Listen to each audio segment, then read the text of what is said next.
নমস্কার বন্ধুরা, আমার এই কিচেনে স্বাগত জানিয়ে আমি আবারও একটি রেসিপি নিয়ে এসেছি। এখানে দেখুন, এই রেসিপিটি বানানোর জন্য আমি এখানে দুটো আলু সিদ্ধ করে নিয়েছি। আর আছে এখানে কর্নফ্লাওয়ার, এখানে আছে ধনিয়ার গুঁড়ো, টমেটো কেচাপ, কাসুরি মেথি, আদা রসুন বাটা, ওখানে আছে লঙ্কার গুঁড়ো, জিরের গুঁড়ো। এবার আমি আলুগুলো এইভাবে হাত দিয়ে ভালো করে ম্যাশ করে নেব। দেখুন, আলুটা আমার সুন্দর ম্যাশ করা হয়ে গেছে। এবার আমি এখানে দিয়ে দেব একটু আদা রসুন বাটা, 1 চামচ, দিয়ে দেব ধনিয়ার গুঁড়ো, দিয়ে দেব জিরের গুঁড়ো,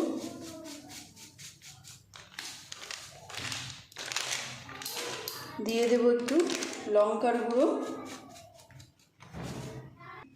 এবার আমি দিয়ে দেবো একটু কাসুরি মেথি, আর দিয়ে দেব কর্নফ্লাওয়ার। এবার এই সবগুলো উপকরণ আমি একসঙ্গে আলুর সঙ্গে সুন্দর করে মাখিয়ে নেব। এখানে আমি দিয়ে দেব লবণ। লবণটা আমি দিতে ভুলে গিয়েছিলাম, এখানে আমি 1 চামচ দিয়ে দিলাম লবণ। এবার আমি এগুলো ভালো করে একসঙ্গে মাখিয়ে নেব।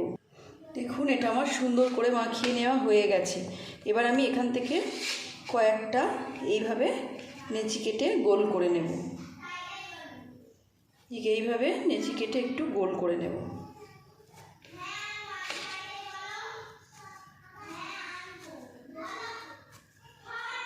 হাতে লেগে গেলে এইভাবে একটু কর্নফ্লাওয়ার মাখিয়ে নেবেন, নিয়ে এইভাবে গোল করবেন। আমি একে একে সবগুলো গোল করে নেব। দেখুন, এগুলো আমার গোল করা হয়ে গেছে। এবার আমি এখানে একটা রুটি বেলা নিয়েছি, এখানে আমি দিয়ে দেব একটু কর্নফ্লাওয়ার। এবার এইভাবে হাত দিয়ে একটা করে গোল নেচি নিয়ে এইভাবে একটু চেপে চেপে এবার এই মাঝখানটায় এইভাবে আঙুল দিয়ে প্রেস করে এইভাবে মাঝখানটা ফাঁকা করে নিতে হবে। নিয়ে এইভাবে একটা গোল আকার তৈরি করতে হবে। দেখুন, আমার একটা একদম কমপ্লিট।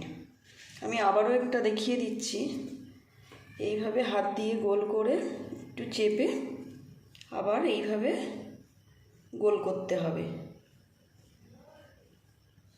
এবার একটু হাত দিয়ে চেপে মাঝখানটা একটু ফাঁকা করে নিতে হবে। এইভাবে একটু। দেখুন, আমার আবারও একটা তৈরি হয়ে গেছে। এইভাবে আমি সবগুলো বানিয়ে নেব। দেখুন, এগুলো সব আমার একদম বানানো হয়ে গেছে। দেখুন, এখানে আমি ফ্রাইং প্যান বসিয়ে দিয়ে তেল গরম হতে দিয়েছি। তেল আমার গরম হয়ে গেছে। এবার আমি এইগুলো একে একে এর মধ্যে ছেড়ে দেব।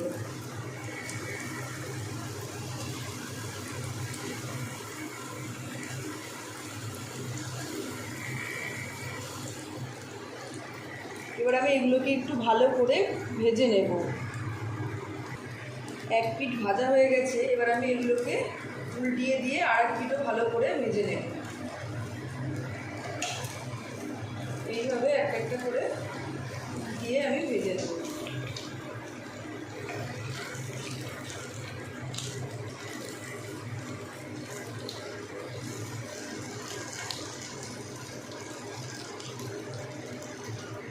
দেখুন, এগুলো একদম সুন্দর করে ভাজা হয়ে গেছে। এখন আমি এগুলো নামিয়ে নেব। দেখুন, আমার এই রেসিপিটি একদম রেডি। এইভাবে সস আর কাসুন্দি দিয়ে গরম গরম পরিবেশন করুন, বাড়ির সবাই খুব ভালো বলবে। আমার এই রেসিপিটি একবার হলেও বানিয়ে দেখবেন, আর কেমন লাগলো আমাকে কমেন্ট করে জানাবেন।